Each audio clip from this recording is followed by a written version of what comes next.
Ayun po yung katotohanan na yun, na doon po dapat masalig yung paglilingkod na gagawin po ng tao. At gaano po kahalaga na yun ang matupad ng tao? Sa mga salita ng Panginoon Diyos, katulad po ng nakasulat dito naman sa Juan 17:17, pakinggan natin. Pakabanalin mo sila sa katotohanan.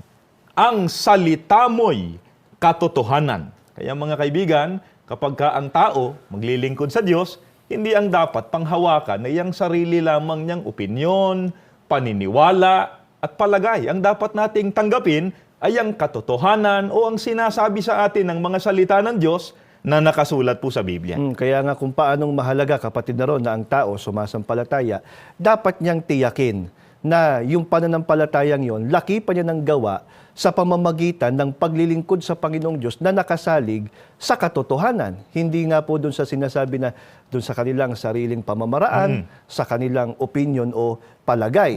Ano po bang sama kapag ang paglilingkod na gagawin ng tao hindi nakasalig doon sa katotohanan o sa mga salita ng Diyos na nakasulat sa Biblia? Hindi lamang hindi niya pakikinabangan, kundi siya ay parurusahan. Katulad po ng nakasulat dito po sa ikalawang Tesalonica 2:11 hanggang 12.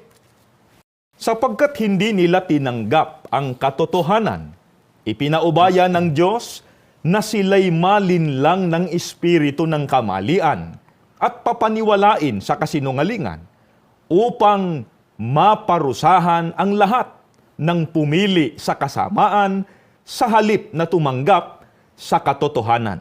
Mga kaibigan, maparurusahan po ang mga hindi tumanggap sa katotohanan. Ang katumbas po nito, hindi maliligtas sa araw ng paghuhukom. Ito po ang dahilan.